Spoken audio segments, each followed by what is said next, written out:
ಪತ್ರಿಕಾಗೋಷ್ಠಿಗೆ ಆಗಮಿಸಿದಂಥ ಎಲ್ಲ print media ಹಾಗೂ electronic media ಎಲ್ಲ ಆತ್ಮೀಯ ಎಲ್ಲರಿಗೂ ಸ್ವಾಗತಿಸುತ್ತಾ, ಅದೇ ರೀತಿ ಈ ಪತ್ರಿಕಾ ಸಭೆಯನ್ನು ನಮ್ಮ ಭಾರತೀಯ ಜನತಾ ಪಕ್ಷದ ಧುರೀಣರಾದಂಥ ಸುರೇಶ್ ಬ್ರಾದಾರ್ ಅವರು ಹಾಗೂ ನಾನು ಇಬ್ಬರು ನಡೆಸ್ತಾ ಇದ್ದೇವೆ. ಈಗ ನಮ್ಮ ಹಿರಿಯರಾದಂಥ ಸುರೇಶ್ ಬ್ರಾದಾರ್ ಅವರು ನಡೆಸಿಕೊಡ್ಬೇಕಂತೇಳಿ ವಿನಂತಿಸುತ್ತೇವೆ. ಇವತ್ತು ಈ ಒಂದು ಪತ್ರಿಕಾಗೋಷ್ಠಿಯನ್ನು ಕರಿಬೇಕಾದ್ರೆ ತಮಗೆಲ್ಲ ಗೊತ್ತಿರುವ ಹಾಗೆ ಮೊನ್ನೆ ನಮ್ಮ ಭಾರತೀಯ ಜನತಾ ಪಕ್ಷದ ಕೇಂದ್ರೀಯ ಶಿಸ್ತು ಸಮಿತಿ ನಗರ ಶಾಸಕರಾದಂತಹ ಸನ್ಮಾನ್ಯ ಬಸನಗೌಡ ಪಾಟೀಲ್ ಯತ್ನಾಳ್ ಅವರನ್ನು ಉಚ್ಚಾಟನೆಯನ್ನು ಮಾಡಿ ಆದೇಶವನ್ನು ಹೊರಡಿಸಿದ್ದಾರೆ. ಈ ಒಂದು ಉಚ್ಚಾಟನೆಯ ಆದೇಶ ಹೊರಬಿದ್ದ ನಂತರದೊಳಗೆ ಕೆಲವೊಂದು ಘಟನೆಗಳು, ವಿರೋಧಗಳು ಮತ್ತು ಪರವಾಗಿಯೂ ಕೂಡ ಧ್ವನಿಗಳು ಎತ್ತಿದು. ಆದರೆ ನಾನು ಈ ಸಂದರ್ಭದಲ್ಲಿ ಹೇಳೋದಿಷ್ಟೇ, ಇವತ್ತು ಬಸನಗೌಡ ಪಾಟೀಲ್ ಯತ್ನಾಳ್ ಅವರನ್ನು ಉಚ್ಚಾಟನೆ ಮಾಡಿದ್ದು, ಭಾರತೀಯ ಜನತಾ ಪಕ್ಷದ ವತಿಯಿಂದ ಉಚ್ಚಾಟನೆ ಮಾಡಿದ್ದು ಒಂದು ದುರದೃಷ್ಟಕರವಾದಂಥದ್ದು ಅಂತಲೇ ಹೇಳಿಕ್ಕೆ ಬಯಸ್ತೇನೆ. ಇದು ಆಗಬಾರ್ದಾಗಿತ್ತು ಅಂತಕ್ಕಂತಹ ಒಂದು ಭಾವನೆ ಕೂಡ ನಮ್ಮ ಕಾರ್ಯಕರ್ತರೊಳಗೆ ಇದೆ. ಆದರೆ ಎಲ್ಲದಕ್ಕೂ ಒಂದು ಮಿತಿ, ಲಿಮಿಟ್ ಅನ್ನೋದಿರ್ತದೆ. ಆ ಒಂದು ಮಿತಿಯನ್ನು ನಾವು ದಾಟಿದಾಗ ಪಕ್ಷ ಅನಿವಾರ್ಯವಾಗಿ ಇಂತಹ ಕ್ರಮವನ್ನು ಕೈಗೊಳ್ಳಬೇಕಾಯಿತು. ಇದು ಅನಿರೀಕ್ಷಿತವಾಗಿ ನಮ್ಮೆಲ್ಲರಿಗೂ ತಿಳಿದು ಬಂದ ವಿಷಯ. ಆದರೆ ಇವತ್ತು ಬಸನಗೌಡ ಪಾಟೀಲರು ಉಚ್ಚಾಟನೆ ಆದ ನಂತರ ಕೆಲವೊಂದು ಪ್ರತಿಭಟನೆಗಳು ನಡೆದು ಮತ್ತು ಕೆಲವರು ಪರವಾಗಿಯೂ ಕೂಡ ಸಂಭ್ರಮಿಸಿದರು. ಆದರೆ ಇದು ಸಂಭ್ರಮಿಸ್ತಕ್ಕಂತಹ ವಿಷಯನೂ ಕೂಡ ಅಲ್ಲ ಅಂತೇಳಿ ಹೇಳಿಕ್ಕೆ ಬಯಸ್ತೀನಿ. ಈ ಒಂದು ಬಸನಗೌಡ ಪಾಟೀಲರು ಉಚ್ಚಾಟನೆ ಆದಂತಹ ಸಂದರ್ಭದೊಳಗೆ ಆ ಒಂದು ಹಿಂದೂ ಕಾರ್ಯಕರ್ತರು, ಭಾರತೀಯ ಜನತಾ ಪಕ್ಷದ ಕಾರ್ಯಕರ್ತರು ಅಂತೇಳಿ ಹೇಳಿಕೊಂಡು ಏನು ಒಂದು ಬಿಹೇವಿಯರ್ ಏನಿದೆ, ಪ್ರತಿಭಟನೆ ಏನಿದೆ, ಇದನ್ನು ನಾವು ಆತ್ಮಾವಲೋಕನ ಮಾಡ್ಕೊಳ್ಬೇಕಾಗ್ತದೆ. ಯಾಕಂದರೆ ಇದ್ರಾಗೇನು ಯಾರೂ ಹೊರಗಿನವರಿಲ್ಲ. ಮತ್ತು ಇದರೊಳಗೆ ಇನ್ನೊಂದು ಏನಾಗಿದೆ ಅಂತಂದರೆ, ನಮ್ಮ ಈ ಒಂದು ಮೀಡಿಯಾದೊಳಗೂ ಕೂಡ ಪಂಚಮಸಾಲಿ ಸಮಾಜ ಅಂಥೇಳಿ ಭಾಳಷ್ಟು ಹೈಲೈಟ್ ಆಗ್ತಾ ಇದೆ. ಪಂಚಮಸಾಲಿ ಸಮಾಜ ಇದನ್ನು ವಿರೋಧ ಮಾಡ್ತದೆ, ಪ್ರತಿಭಟನೆ, ಪಂಚಮಸಾಲಿ ಹೆಸರಿನ ಮೇಲೆ ಪ್ರತಿಭಟನೆಯನ್ನು ಮಾಡ್ತಕ್ಕಂಥದ್ದು. ಮತ್ತು ಅದೇ ರೀತಿ ನಿನ್ನೆನೂ ಕೂಡ ನಡೆದಂತಹ ಒಂದು ಪ್ರತಿಭಟನೆ, ಇಲ್ಲಿನೂ ಕೂಡ ಗಾಂಧಿ ಚೌಕದೊಳಗೆ ನಡೆದಂತಹ ಪ್ರತಿಭಟನೆ ಇದು ಪಂಚಮಸಾಲಿ ಪ್ರತಿಭಟನೆ. ಸೊ ಹೀಗಾಗಿ ಇದು ಅಂದರೆ ಮಾಧ್ಯಮದೊಳಗೂ ಕೂಡ ಏನಾಗ್ತಾ ಇದೆ ಅಂತಂದರೆ, ಪಂಚಮಸಾಲಿ ಅಂತಕ್ಕಂಥದ್ದು ಹೈಲೈಟ್ ಆಗ್ತಕ್ಕಂಥದ್ದು ಒಂದು ರೀತಿ ಸಮಾಜವನ್ನು ಇಕ್ಕಟ್ಟಕ್ಕೆ ಸಿಲುಕಿಸಿದಂತ ಆಗ್ತಾ ಇದೆ. ಯಾಕಂದರೆ ನಿನ್ನೆ ಆತ್ಮಾವಲೋಕನ ಮಾಡಿಕೊಂಡ್ರೆ ಅಲ್ಲಿ ಎಷ್ಟು ಮಂದಿ ಪಂಚಮಸಾಲಿಯರಿದ್ದರು, ಅಲ್ಲಿ ಭಾಗವಹಿಸಿದಂಥವರು ಹೆಚ್ಚು ಕಡಿಮೆ ಯಾರಿದ್ರು ಅಂತಕ್ಕಂಥದ್ದು ಭಾಳ ಮಂದಿಗೆ ಗೊತ್ತಿದೆ. ಈ ಒಂದು ಏನೋ ಸಿದ್ಧಸಿರಿ ಅಥವಾ ಅವರ ಎಂಪ್ಲಾಯೀಸು ಹೆಚ್ಚು ಕಡಿಮೆ ಅದರೊಳಗೆ ಭಾಗವಹಿಸಿದ್ದಾರೆ. ಹೀಗಾಗಿ ಇಲ್ಲೇನಿದೆ ಅಂತಂದರೆ ಈ ರೀತಿಯಾದಂಥ ಪ್ರತಿಭಟನೆಯನ್ನು ಮಾಡುವುದಕ್ಕಿಂತಲೂ ನನಗನ್ನಿಸ್ತದೆ ಸ್ವಲ್ಪ ಹಿರಿಯರ ಜೊತೆ ಸೇರಿಕೊಂಡು ಒಂದು ಆತ್ಮಾಲೋಕನ ಸಭೆಯನ್ನು ಮಾಡಿಕೊಂಡು ಸರಿಯಾದ ಮಾರ್ಗದೊಳಗೆ ಹೋದರೆ ಅವರಿಗೆ ಒಂದಿಷ್ಟು ಭವಿಷ್ಯ ಅದ ಅಂಥೇಳಿ ಹೇಳಲಿಕ್ಕೆ ಬಯಸ್ತಾ ಇದ್ದೀನಿ. ಮತ್ತು ಈಗಾಗಲೇ ಕೇವಲ ಸನ್ಮಾನ್ಯ BS ಯಡಿಯೂರಪ್ಪನವರನ್ನು, ಸನ್ಮಾನ್ಯ ನಮ್ಮ ರಾಜ್ಯಾಧ್ಯಕ್ಷರಾದಂಥ ವಿಜೇಂದ್ರ ಅವರನ್ನು ಟಾರ್ಗೆಟ್ ಮಾಡ್ತಾ ಮಾಡ್ತಾ ಮಾಡ್ತಾ ಅಂದರೆ ಅವರು ಬಗ್ಗೆ ಅನವಶ್ಯಕರವಾದಂತಹ ಹೇಳಿಕೆಗಳನ್ನು ಕೊಡ್ತಾ ಅವರು ಲಿಂಗಾಯತರು ಅಲ್ಲ, ಲಿಂಗಾಯತ ವಿರೋಧಿ ಅದಾರೆ, ಪಂಚಮಸಾಲಿ ವಿರೋಧಿ ಅದಾರೆ, ಭ್ರಷ್ಟಾಚಾರ ಅದಾರೆ. ಆದರೆ ಇದಕ್ಕೆ ಯಾವುದಕ್ಕೂ ಒಂದು ಒಂದು ದಾಖಲೆ ಇಲ್ಲದೆ ಕೇವಲ ಅವ್ರ ಮೇಲೆ ಅಪಾದನೆ ಮಾಡ್ತಕ್ಕಂಥದ್ದು ಇದು ಇವತ್ತು ಅವರಿಗೆ ಈ ಒಂದು ಪಕ್ಷದಿಂದ ಉಚ್ಚಾಟನೆ ಮಾಡ್ತಕ್ಕಂಥ ಸ್ಥಿತಿಗೆ ಬಂದು ತಲುಪಿದರು. ಅವ್ರ ಜೊತೆ ಇರ್ತಕ್ಕಂಥವ್ರು ಅವರಿಗೆ ಸಲಹೆಗಳನ್ನು ಕೊಡಬೇಕಾಗಿತ್ತು. ಒಂದು ಪಾಸಿಟಿವ್ ಸಲಹೆಗಳನ್ನು ಕೊಟ್ಟಿದ್ದರೆ ಈ ಪರಿಸ್ಥಿತಿ ನಿರ್ಮಾಣ ಆಗ್ತಿರಲಿಲ್ಲ ಅಂಥೇಳಿ ನನಗನ್ನಿಸ್ತದೆ. ಮತ್ತು ಸನ್ಮಾನ್ಯ BS ಯಡಿಯೂರಪ್ಪ ಸಾಹೇಬರು ತಮ್ಮ ಒಂದು ಜೀವನವನ್ನೇ ಈ ಪಕ್ಷ ಕಟ್ಟುವಲ್ಲಿ ತಮ್ಮನ್ನು ತಾವು ಸಮರ್ಪಣೆ ಮಾಡಿಕೊಂಡಿದ್ದಾರೆ. ಅದಷ್ಟೇ ಅಲ್ಲ, ಪಂಚಮಸಾಲಿ ಸಮಾಜಕ್ಕೆ ಯಾವಾಗ ಅವರು ಮುಖ್ಯಮಂತ್ರಿ ಆದಾಗ ಅನೇಕ ನಾಯಕರನ್ನು ಬೆಳೆಸಿದ್ದಾರೆ.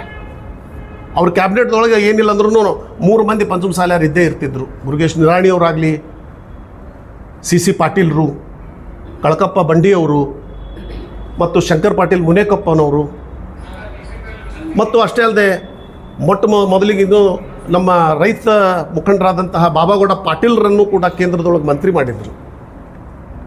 ಸೊ ಪಂಚಮಸಾಲಿಗೆ ಅನ್ಯಾಯ ಮಾಡ್ಯಾರ ಅಂತೇಳಿ ಹೇಳ್ತಕ್ಕಂಥದ್ದು ಇದು ಬಹಳ ಸತ್ಯದಿಂದ ದೂರ ಇರತಕ್ಕಂಥದ್ದು. ಮತ್ತು ಇನ್ನೊಂದು ವಿಷಯವನ್ನು ನಾನು ಈ ಸಂದರ್ಭದಲ್ಲಿ ಹೇಳಿಕ್ಕೆ ಬಯಸ್ತಾ ಇದ್ದೀನಿ. ಸನ್ಮಾನ್ಯ BS ಯಡಿಯೂರಪ್ಪನವರು ಇತ್ತೀಚೆಗೆ ಗುಲ್ಬರ್ಗಾದೊಳಗೆ ಅವರ ಮೊಮ್ಮಗನ ಒಂದು ವೈವಾಹಿಕ ಸಂಬಂಧವನ್ನು ಶರಣಬಸಪ್ಪ ಅಪ್ಪ ಅವರ ಮಂತನ ಜೊತೆಗೆ ಮಾಡಿದರು, ಒಂದು ವಿವಾಹ ಸಂಬಂಧ. ಮತ್ತು ಶರಣಬಸಪ್ಪ ಅಪ್ಪ ಅವರು ಪಂಚಮಸಾಲಿಯರು. ಇದನ್ನು ನಾನು ತಮ್ಮ ಮೂಲಕ ಹೇಳಿಕ್ಕೆ ಬಯಸ್ತಾ ಇದ್ದೀನಿ. ಸೊ ಅಂದರೆ ಇಲ್ಲಿ ನಮ್ಮ ಯಡಿಯೂರಪ್ಪ ಬಗ್ಗೆ ಅನಾವಶ್ಯಕರವಾದಂತಹ ಅವ್ರ ಮೇಲೆ ಆಪಾದನೆಗಳನ್ನು ಮಾಡಿ ನಿನ್ನೆ ನಡೆದಂತಹ ಪ್ರತಿಭಟನೆಯೊಳಗೆ ಅವರ ಫೋಟೋಗಳಿಗೆ ಒಂದು ಅವಮಾನ ಮಾಡ್ತಕ್ಕಂತಹದ್ದನ್ನು ನೋಡಿದರೆ ಇದು ಸಮಾಜದ ಹೆಸರನ್ನು ಮತ್ತಷ್ಟು ದುರ್ಬಳಕೆ ಮಾಡಿಕೊಳ್ಳೋದ್ರ ಜೊತೆಗೆ ಒಂದು ಸಮಾಜಕ್ಕೆ ಒಂದು ಕಳಂಕ ತಂದಂಗೆ ಆಗ್ತದೆ. ಅದಕ್ಕೆ ಪ್ರತಿಭಟನೆ ಮಾಡುವ ಒಂದು ಹಕ್ಕಿದೆ. ಅದು ಯಾವ ರೀತಿಯಾಗಿ ಮಾಡಬೇಕು ಅದನ್ನು ನೀವು ಆತ್ಮಾವಲೋಕನ ಮಾಡಿಕೊಳ್ಳೋದು ಭಾಳ ಅವಶ್ಯಕರ ಅಂಥೇಳಿ ನನಗೆ ಅನ್ನಿಸ್ತದೆ. ಯಾಕೆಂದರೆ ಇದು ವಿಜೃಂಭಣೆ ಮಾಡುವುದಾಗಲಿ ಅಥವಾ ಇದರದ್ದು ಸಮಯ ಅಲ್ಲ. ಇದೊಂದು ಪಕ್ಷ ಒಂದು ಆತ್ಮಾವಲೋಕನ ಮಾಡಲಿಕ್ಕೆ ಇವರಿಗೆ ಒಂದು ಅವಕಾಶವನ್ನು ಕೊಟ್ಟಿದೆ. ಮತ್ತು ಇವರೊಬ್ಬರು ದೊಡ್ಡ ನಾಯಕರು, ಮತ್ತು ಕಳೆದ ನಮ್ಮ ಜಿಲ್ಲೆಯೊಳಗೆ ಏಕೈಕ ಶಾಸಕರವರು. ಆದರೆ ಅವ್ರಿಗೆ ಪಕ್ಷ ಒಂದು 30 ಕ್ಷೇತ್ರ ಗೆದಿಯುವ ಜವಾಬ್ದಾರಿಯನ್ನು ಕೂಡ ಕೊಟ್ಟಿತ್ತು. ಆದರೆ ಜನ ಅದನ್ನು ತಿರಸ್ಕಾರ ಮಾಡಿದರು. ಭಾರತೀಯ ಜನತಾ ಪಕ್ಷ ಅವರ ನೇತೃತ್ವದೊಳಗೆ 30 ಕ್ಷೇತ್ರಗಳನ್ನು ಪ್ರಚಾರದ ಜವಾಬ್ದಾರಿ ಕೊಟ್ಟಾಗ ಅದರಲ್ಲಿ ವಿಶೇಷವಾಗಿ ಬಿಜಾಪುರದೊಳಗೆ 7 ಕ್ಷೇತ್ರಗಳನ್ನು ನಾವು ಸೋತ್ವಿ. ಆದರೂ ಕೂಡ ಜನ ಮತ್ತೆ ಈ ಒಂದು MP ಎಲೆಕ್ಷನ್ದೊಳಗೆ ಎಲ್ಲಿ ನಾವು ಸೋತಿದ್ವಿ ಅಲ್ಲೇ ಹೆಚ್ಚಿನ ಲೀಡು ಕೂಡ ಕೊಟ್ಟರು. ಆವಾಗ ಬಿಜಾಪುರ ನಗರದಿಂದ ನಮಗೆ 10,000 ಹಿನ್ನಡೆ ಆಯಿತು. ಆದರೂ ಕೂಡ ನಾವು ಬಸನಗೌಡರನ್ನು ಭಾರತೀಯ ಜನತಾ ಪಕ್ಷದ ಒಬ್ಬ ಬಲಾಢ್ಯ ನಾಯಕ ಅಂತೇಳಿ ಒಪ್ಕೊಳ್ತೀವಿ. ಆದರೆ ಈ ಒಂದು ಏನು ಅನಾವಶ್ಯಕರವಾಗಿ ಈ ಒಂದು ತಮ್ಮ ಹೇಳಿಕೆಗಳನ್ನು, ತಮ್ಮ ಮಾತುಗಳನ್ನು ಸ್ವಲ್ಪ ನಿಯಂತ್ರಣದೊಳಗೆ ಇಟ್ಕೊಂಡು ಮುನ್ನಡೆದರೆ ಅವರಿಗೆ ಒಳ್ಳೆಯ ಒಂದು ಭವಿಷ್ಯ ಅದ ಅಂಥೇಳಿ ಈ ಸಂದರ್ಭದಲ್ಲಿ ಹೇಳಿಕ್ಕೆ ಬಯಸ್ತಾ ಇದ್ದೀನಿ. ಒಂದು ಯಾವುದೇ ಒಂದು ಪಕ್ಷ ಯಾವುದೇ ಒಬ್ಬ ಮುಖಂಡನ ಬಗ್ಗೆ ಆಗಲಿ ಯಾರದೇ ಬಗ್ಗೆ ಒಂದು ಉಚ್ಚಾಟನೆಯ ನಿರ್ಣಯವನ್ನು ತೆಗೆದುಕೊಂಡಾಗ ಅದನ್ನು ಒಯ್ದು ಸಮಾಜಕ್ಕೆ ನಾವು ಹಚ್ಚೋದು ಸಮಂಜಸ ಅಲ್ಲ ಅಂತೇಳಿ ಹೇಳಲಿಕ್ಕೆ ಬಯಸ್ತಾ ಇದ್ದೀನಿ. ಯಾಕಂದರೆ ಪೊಲಿಟಿಕ್ಸ್ ಬೇರೆ, ಸಮಾಜ ಬೇರೆ. ನಾವು ರಾಜಕಾರಣದೊಳಗೆ ಸಮಾಜದ ಎಲ್ಲರೂ ಎಲ್ಲ ಪಕ್ಷದೊಳಗೆ ಇರ್ತೀವಿ. ಒಂದೇ ಪಕ್ಷಕ್ಕೆ ನಾವು ಯಾರೂ ಸೀಮಿತ ಆಗಿರಂಗಿಲ್ಲ.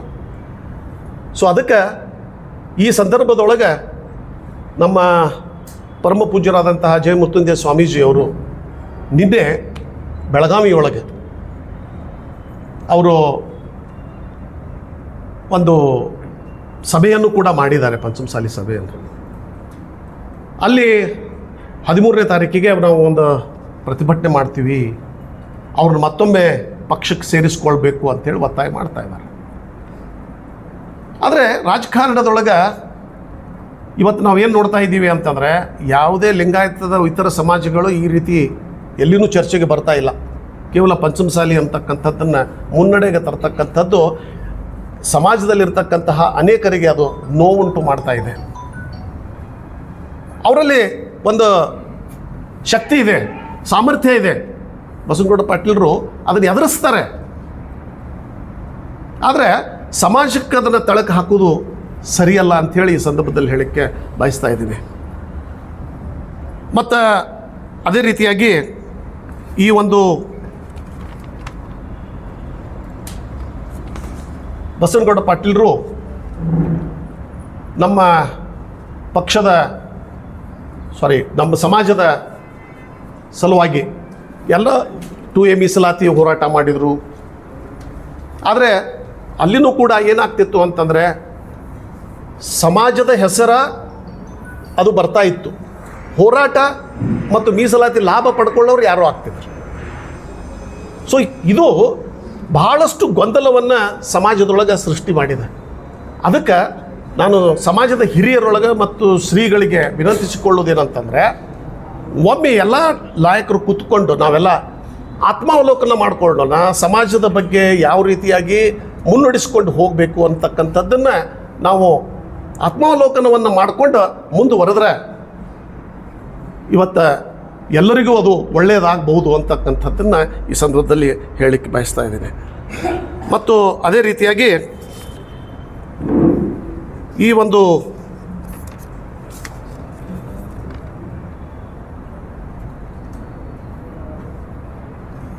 ಇವತ್ತು ಭಾರತೀಯ ಜನತಾ ಪಕ್ಷ ನಿಜವಾಗಿ ನಾವು ಇನ್ನು ಮುಂದೆ ಬರ್ತಕ್ಕಂತಹ ದಿನಮಾನಗಳಲ್ಲಿ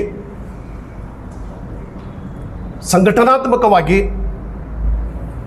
ಈ ಒಂದು ಏನೋ ಬಸವನಗೌಡರ ಒಂದು ಉಚ್ಚಾಟನೆ ಏನಾಗಿದೆ, ಈ ಒಂದು ವಿಷಯದೊಳಗೆ ಭಾರತೀಯ ಜನತಾ ಪಕ್ಷದ ಕಾರ್ಯಕರ್ತರಾಗಲಿ ಯಾರೇ ಆಗಲಿ ನಾವು ಸರಿಯಾದ ಹೆಜ್ಜೆಯನ್ನು ಇಟ್ಟು ಮುಂದೆ ನಡೆದರೆ ಅದು ಪಕ್ಷಕ್ಕೂ ಒಳ್ಳೆಯದಾಗ್ತದೆ ಮತ್ತು ಸಮಾಜಕ್ಕೂ ಕೂಡ ಒಳ್ಳೆಯದಾಗ್ತದೆ. ಮತ್ತು ಇಲ್ಲಿವರೆಗೂ ನನಗೆ ಮೀಡಿಯಾದೊಳಗೆ ಮಾಧ್ಯಮದೊಳಗೆ ಬರ್ತಕ್ಕಂಥದ್ದು ಅಂದರೆ ಎಷ್ಟೋ ಕಾರ್ಯಕರ್ತರು ರಾಜೀನಾಮೆಯನ್ನು ಕೊಟ್ಟಾರೆ ಅಂತಕ್ಕಂತಹ ಮಾತನ್ನು ಕೂಡ ಕೇಳಿ ಬರ್ತಾ ಇದೆ.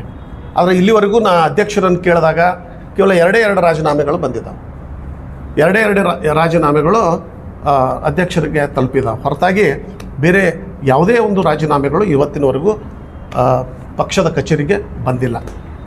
ಹೀಗಾಗಿ ಇಲ್ಲಿ ಅನಾವಶ್ಯಕರವಾದಂತಹ ಗೊಂದಲವನ್ನು ಸೃಷ್ಟಿಸಿ ಇದಕ್ಕಿಂತಲೂ ಪ್ರತಿಭಟನೆಯನ್ನು ಮಾಡಬೇಕಾದಾಗ ನಮ್ಮ ಸನ್ಮಾನ್ಯ BS ಯಡಿಯೂರಪ್ಪ ಅಂತಹ ಮಹಾನ್ ನಾಯಕರಿಗೆ ಅಪಮಾನ ಮಾಡುವ ರೀತಿಯಲ್ಲಿ ಏನಾದರೂ ಪ್ರತಿಭಟನೆ ಆದರೆ ಮತ್ತು ಅವ್ರನ್ನ ಮರಳಿ ತಗೊಳ್ರಿ ಅಂತಕ್ಕಂತಹ ಒಂದು ನೈತಿಕ ಹಕ್ಕು ಅವ್ರಿಗೆ ನಿಮಗೆ ಇರುವುದಿಲ್ಲ.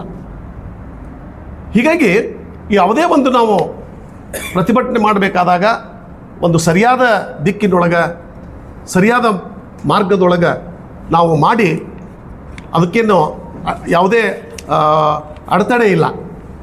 ಆದರೆ ನಾವು ಏನು ಮಾಡ್ತಾ ಇರ್ತೀವಿ ಅದನ್ನು ನಾವು ಸರಿಯಾಗಿ ನೋಡಬೇಕಾಗ್ತದೆ.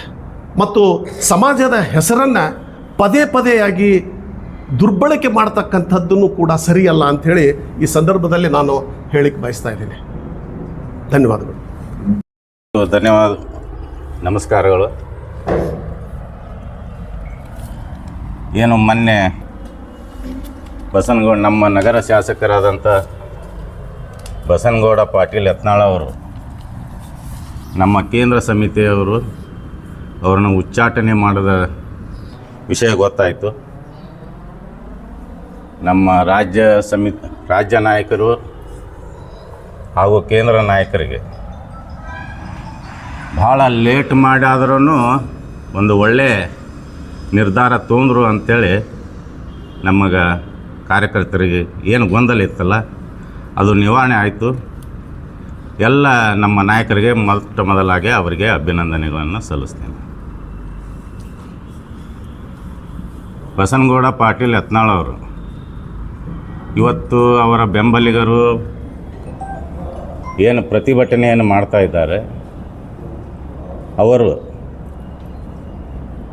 ಏನು ಇವತ್ತು ನಾವು ನೋಡ್ತಾ ಇದ್ದೇವೆ, ಸುಮಾರು 2 ವರ್ಷದಿಂದ ಪಕ್ಷದ ನಮ್ಮ ಭಾರತೀಯ ಜನತಾ ಪಕ್ಷ ಒಂದು ಶಿಸ್ತಿನ ಪಕ್ಷ.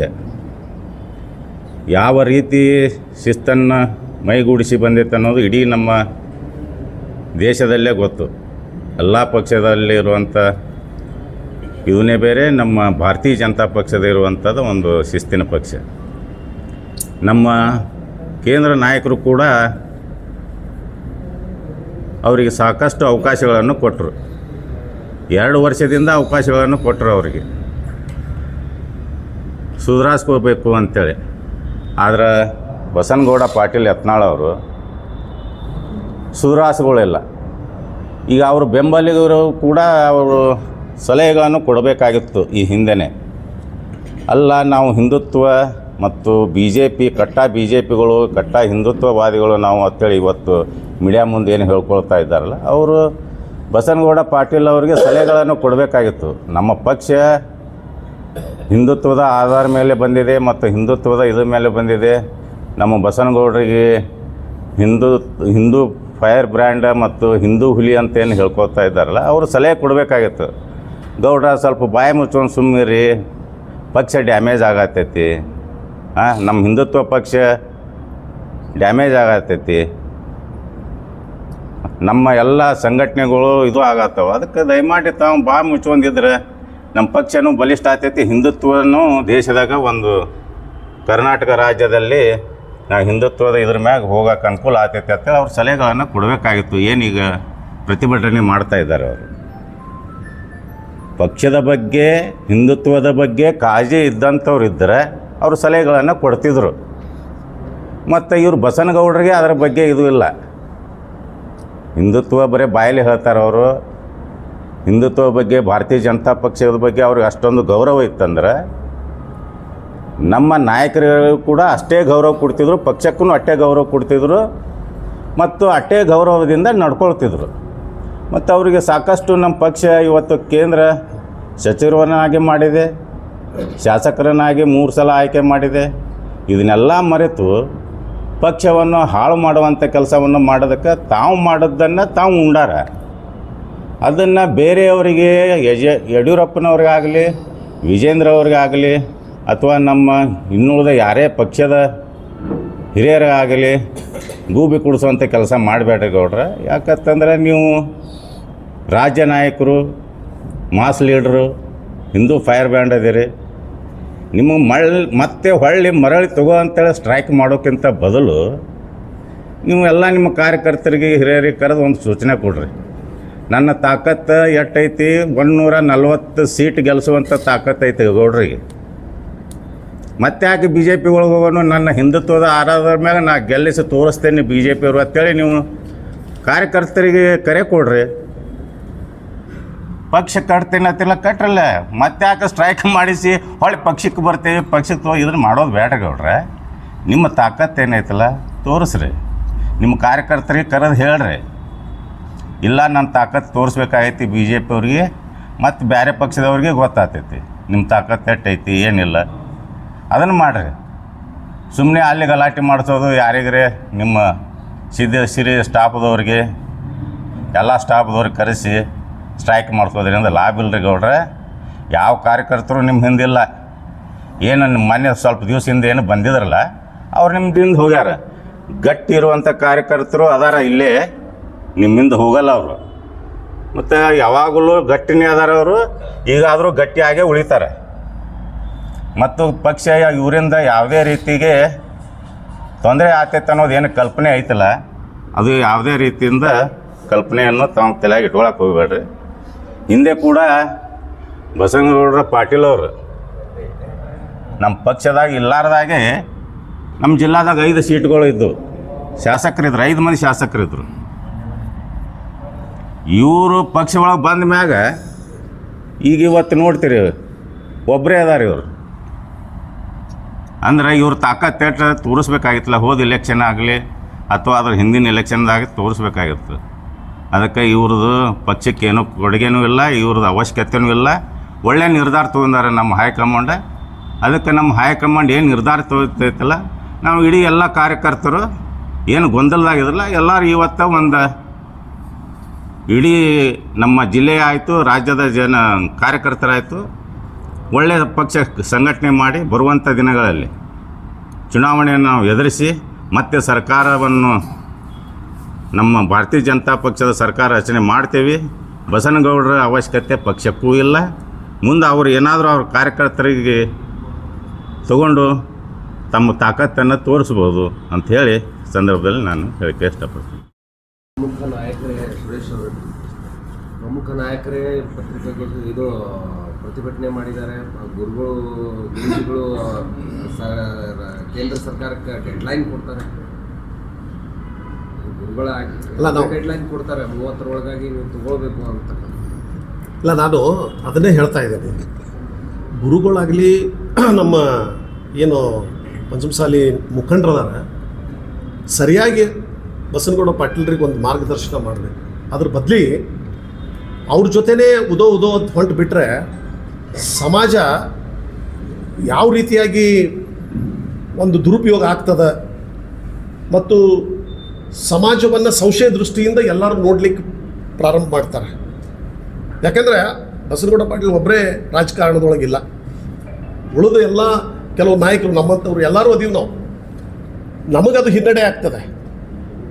ಹೀಗಾಗಿ ಮತ್ತು ರಾಜಕಾರಣದೊಳಗೆ ಒಂದೇ ಸಮಾಜದಿಂದ ಆರಿಸಿ ಬರುವುದಿಲ್ಲ, ಎಲ್ಲ ಸಮಾಜಗಳ ಒಂದು ಬೆಂಬಲ ಬೇಕಾಗ್ತದೆ. ನಾನು ಅದನ್ನೇ ಹೇಳ್ತಾ ಇದ್ದೆ. ಸನ್ಮಾನ್ಯ ಯಡಿಯೂರಪ್ಪನವರು ಎಲ್ಲ ಸಮಾಜವನ್ನು ತೆಗೆದುಕೊಂಡು ಕೇವಲ ಲಿಂಗಾಯತ ನಾಯಕರಲ್ಲವರು, ಅವರು ಇಡೀ ಏನು ಬೇರೆ ಬೇರೆ ಸಮಾಜದವರು ಅದಾರ ಲಿಂಗಾಯತರು ಬಿಟ್ಟು ಕೂಡ ಅವರೆಲ್ಲರಿಗೂ ತೆಗೆದುಕೊಂಡು ಹೋಗಿದ್ದಕ್ಕೂ ಒಂದು ಮಾಸ್ ಲೀಡರ್ ಆಗ್ಯಾರ. ಅದಕ್ಕೆ ಅವರು ಏನು ಒಂದು ಗುಣಗಳದಾವ ಅದನ್ನು ನೀವು ಕಲ್ಕೋಬೇಕು. ಅದನ್ನು ಬಿಟ್ಟು ಅವ್ರಿಗೆ ವಿರೋಧ ಮಾಡ್ತಾ ಹೋದ್ವಿ ಅಂತಂದ್ರೆ ಮತ್ತು ಅದಕ್ಕೆ ನಾವು ಪಂಚಮಸಾಲಿ ಅಂತೇಳಿ ಅದಕ್ಕೆ ಒಂದು ಸಪೋರ್ಟ್ ಕೊಟ್ಕೋತ ಹೊಂಟ್ರೆ ಗುರುಗಳಾಗಿ ಅಥವಾ ಹಿರಿಯರಾಗಿ ಅದು ತಪ್ಪು ಒಂದು ಸಂದೇಶ ಹೋಗ್ತದೆ ಸಮಾಜದೊಳಗೆ. ಉತ್ತರ ಕರ್ನಾಟಕ ಭಾಗದಲ್ಲಿ ಪಂಚಮಸಾಲಿ ಸಮುದಾಯ ಸಂಪೂರ್ಣವಾಗಿ ಬಸವನಗೌಡರ ಹಿಡಿತದಲ್ಲಿದೆ ಅನ್ನೋದನ್ನು ಮಾನ್ಯ ಹೇಳಿಕೆಗಳನ್ನು ಇದು ಬಿಜೆಪಿಗೆ ಹೊರತು ಬೀಳುತ್ತಾ ಪಂಚಮಸಾಲಿ ಸಮುದಾಯದಿಂದ ಈ ಬಸವನಗೌಡರನ್ನ ಸರ್, ಈಗ ಸಮಾಜ ಅಂತಂದಾಗ ಮತ್ತು ರಾಜಕಾರಣ ಎರಡು ಡಿಫ್ರೆಂಟ್ ಇದನ್ನೇ ಆಗ್ತಾವೆ.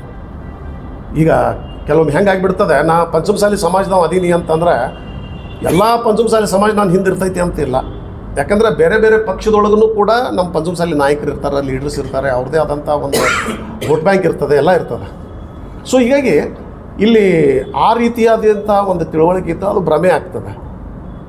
ಹೀಗಾಗಿ ಇಲ್ಲೇನದ ನಾನು ಪಂಚಮಸಾಲಿ ಅದೀನಿ ಅಂತಂದಾಗ ಇಡೀ ಪಂಚಮಸಾಲಿ ನಾನು ಹಿಂದೈತಿ, ಅದು ತಪ್ಪು. ಆಮೇಲೆ ಎಲ್ಲ ಪಕ್ಷದೊಳಗೆ ನಮ್ಮ ನಾಯಕರಿದ್ದಾರೆ. ಹೀಗಾಗಿ ಆ ಒಂದು ಅದು ಯಾವಾಗಲೂ ರಾಜಕೀಯ ಒಂದು ರಾಜಕಾರಣ ಮಾಡಬೇಕಾದಂಥ ಸಂದರ್ಭದೊಳಗೆ ಆ ಲಾಸ್ಟ್ ಏನು ಒಂದು ನಾವು ನೀತಿ ಒಂದು ರಾಜಕಾರಣದ ಒಂದು ಪಾಲಿಸಿ ಏನಿರ್ತದೆ ಅದು ಯಾವ ರೀತಿಯಾಗಿ ನಾವು ಜನರಿಗೆ ತಲುಪಿಸ್ತೀವಿ ಅದರ ಮೇಲೆ ಎಲೆಕ್ಷನ್ಸ್ ಆಗ್ತವೆ. ಸೊ ಹೀಗಾಗಿ ಇದು ಸುಮ್ಮನೆ ಸಬ್ ಸಂದೇಶ ಕೊಡೋದು ಬೇಡ ಅಂತೇಳಿ ನಾನು ಹೇಳಿದ್ದೆ. ಸರ್ ನೀವೆಲ್ಲ ಪಕ್ಷದಿಂದ ಹೊರಗೆ ಬರಬೇಕು. ಯಾರು ಬಿಜೆಪಿ ಒಳಗೆ ಪಂಚಮಸಾಲಿ ಯಾರು ಪಂಚಮಸಾಲಿ ಶಾಸಕರಿದ್ದಾರೆ, ವಿಧಾನ ಪರಿಷತ್ ಸದಸ್ಯರಿದ್ದಾರೆ,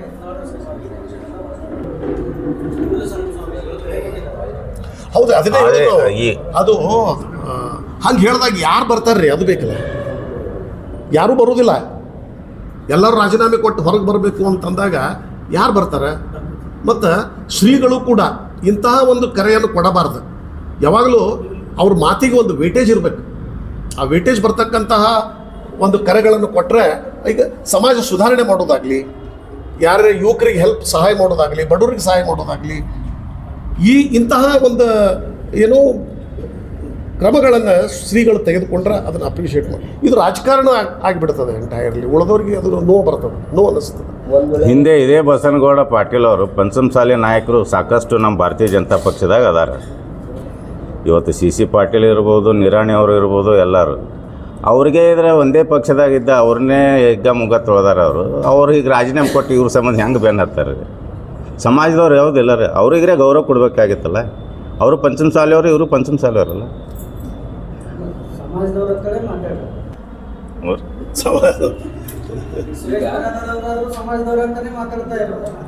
ಅದು ನೋವು ಆಗುವಂಗೆ ಮಾತಾಡಬಾರ್ದು. ಅದೇ ನಾ ಏನು ಹೇಳ್ತೀನಿ ರೀ, ಘಟಕಂಬಳಿ ಅವರೇ, ಸುರೇಶ್ ಅವರೇ, ಬಸವನಗೌಡರು ಒಂದು ವೇಳೆ ಮತ್ತೆ ಬಿಜೆಪಿ ಪಕ್ಷದಲ್ಲಿ ಕರ್ಕೊಂಡ್ರೆ ಈಗ ನಾಳೆ ಡೆಡ್ ಲೈನ್ಗೆ ಏನಾದರೂ ಹೆದರಿ ವರಿಷ್ಠರ ಹೆದರಿ ನಮ್ಮ ವರಿಷ್ಠರ ನಿರ್ಣಯ ಎಲ್ಲ ನೋಡಿ ಮಾಡಿ ಗೌಡ್ರ ತಾಕತ್ತು ನೋಡಿ ಮಾಡಿನೇ ಅವ್ರನ್ನ ನಿರ್ಣಯ ತೊಂದಾರೆ. ಹೊರಗೆ ತಗೊಳ್ಳೋದಿಲ್ಲ ಅನ್ನೋದು 100ಕ್ಕೆ 100 ನಮಗೆ ಗೊತ್ತೈತಿ. ಒಳಗೆ ತೊಗೊಳ್ಳೋದಿಲ್ಲ ಅನ್ನೋದು ಸರ್ ನಮ್ಮಲ್ಲಿ ಈಗ ತೊಗೊಂಡಿದ್ರೆ ಅಂದ್ರೆ ಈಗಾಗಲೇ ಸಾಕಷ್ಟು ಅನುಭವ ಆಗೈತಿ ನಮ್ಮ ಪಾರ್ಟಿ ಲೀಡರ್ಸ್ಗಳಿಗೆ. ಆ ಅನುಭವವನ್ನು ಉಂಡ ಮ್ಯಾಗೂ ತೋತಾರಂದ್ರೆ ಅದು ಸಾಧ್ಯ ಇಲ್ಲ. ಅದು ಅಂತೂ ಕನಸಿನ ಮಾತತ್ತು. ಮತ್ತು ನಮ್ಮಲ್ಲಿ ವ್ಯಕ್ತಿಗಿಂತ ಪಕ್ಷ ದೊಡ್ಡದು, ಪಕ್ಷಕ್ಕಿಂತ ದೇಶ ದೊಡ್ಡದು ಅಂತಕ್ಕಂಥದ್ದು ಏನು ಒಂದು ಸಿದ್ಧಾಂತ ಇದೆ. ಸೊ ಹೀಗಾಗಿ ವ್ಯಕ್ತಿ ಮೇಲೆ ನಮ್ಮ ಪಾರ್ಟಿ ನಿಂತಿಲ್ಲ, ಕೇಡರ್ ಬೇಸ್ಡ್ ಪಾರ್ಟಿ ಇದೆ, ಕಾರ್ಯಕರ್ತರ ಮೇಲೆ ಪಾರ್ಟಿ ನಿಂತಿದೆ. ಹೀಗಾಗಿ ಅದು ಆ ರೀತಿ ನಿರ್ಣಯ ತಗೊಳ್ಳೋದು ಭಾಳ ಕಡಿಮೆ. ಒಂದು ವೇಳೆ ನಮ್ಮ ಪಾರ್ಟಿಯವರು ನಿರ್ಣಯ ತೊಂದ್ರೆ ಅಂದ್ರೆ, ಒಂದು ವೇಳೆ ಬಸನಗೌಡ ಒಪ್ಕೊಂಡು ಬಂದ್ರೆ ಅಂದ್ರೆ ಅವರಷ್ಟ ನಿರ್ಲಜ್ಜ ಮನುಷ್ಯ ಯಾರೂ ಇಲ್ಲ ಅಂತ ತಿಳ್ಕೊತೀವಿ ರೀ. ನಿರ್ಲಜ್ಜ ಮನುಷ್ಯನೇ ಯಾರೂ ಇಲ್ಲ. ಈ ಟೀಮ್ನಿಗೆ ಅವಮಾನ ಮಾಡಿ ಹೊರಗೆ ಹಾಕಿ ಇದು ಮಾಡೋರ್ನು ಅವ ಬರ್ತಾನಂದ್ರೆ ಅವ್ರು ಬರಬಾರ್ದು ನಿಜವಾಗ್ಲು ತೋರ್ತಾರೆ. ಯಾಕಂದ್ರೆ 3 ಸಲ ಹೋಗ್ಯಾರ, 3 ಸಲ ಹೊರಗೆ ಹಾಕ್ಯಾರ ಅವ್ರಿಗೆ. 3 ಸಲ ತೊಂದಾರ, 3 ಸಲ ಹೊರಗೆ ಹಾಕ್ಯಾರಿ. ಈಗ 4ನೇ ಸಲನೂ ಬರ್ತೀನಿ ಅಂತೇಳಿ ಕಾಲು ವರ್ಷ ಬರ್ತಾನತ್ತಂದ್ರೆ ಅವ್ರಂಥ ನಿರ್ಲಜ್ಜ ಮನುಷ್ಯನೇ ಯಾರೂ ಇಲ್ಲ ಅಂತೇಳಿ ನಾವು ತಿಳ್ಕೊಬೇಕು. ಈಗ ಇವ್ರ ಸಂಬಂಧ ಒಂದು ವೇಳೆ ಹೈಕಮಾಂಡ್ ತೊಗೊಂಡ್ರೆ ಇವ್ರ ಸಂಬಂಧ ಏನೂ ತೊಳೋದಿಲ್ಲ. ಅಲ್ಲ ನಿರ್ಲಜ್ಜ ಅಲ್ಲ, ಇವ್ರ ಸಂಬಂಧ ತೊಳೋದಿಲ್ಲ. ಈ ಪಂಚಮಸಾಲಿ ನಾಯಕರು ಯಾರಾದರೂ ಒತ್ತಡ ಮಾಡಿದ್ರೆ ಒಳ್ಳೆಯವರು ಅದಾರ. ನಮ್ಮ ಪಕ್ಷದಲ್ಲಿ ಪಂಚಮಸಾಲಿ ನಾಯಕರು ಸಾಕಷ್ಟು ಒಳ್ಳೆಯವರು ಅದಾರ. ಅವರಿಂದ ಇಡೀ ಒಂದು ಸಮಾಜದ ಹೋಟ್ ಬರುವಂಥ ಇದು ಐತಿ. ಇವ್ರದ್ದೇನು ಯೂಸ್ ಇಲ್ಲ. ಅಂಥವ್ರು ಏನಾದರೂ ಒತ್ತಾಯ ಮಾಡಿ ತೋತೇನತ್ತಂದ್ರೂ ಅದು ಇವರು ಬರಬಾರದು ಅಂತೇಳಿ ನನ್ನ ಇದು. ಈ ಹಿಂದೂ ಅವ್ರನ್ನ ವಜಾ ಮಾಡಿದಾಗ ಮತ್ತೆ ಯಡಿಯೂರಪ್ಪನವರ ಕರೆತಂದು ವಾಪಸ್ ಮತ್ತೀಗ ಅವರಿಗೆ ಕೊಡುವಾಗ ಈಗ ಮತ್ತೆ ಮುಂದಿನ ಸಂದರ್ಭದಲ್ಲಿ ಮತ್ತೆ ಅದೇ ಥರ ಅವಕಾಶಗಳು ಬಂದು ಮತ್ತೆ ಮಾಡೋದು ಆ ಥರ ಬರೋದಿಲ್ಲ ಅಂತೇಳಿ ನಮ್ಗೆ ಇದು ಐತಿ. ಒಂದೇ ಬಂದ್ರೆ ಆ ಟೈಮ್ ಸಂದರ್ಭದಾಗ ನೋಡೋಣ್ರಿ. ಮುಂದಿನ ಈಗ ಧನ್ಯವಾದಗಳು ಸರ್.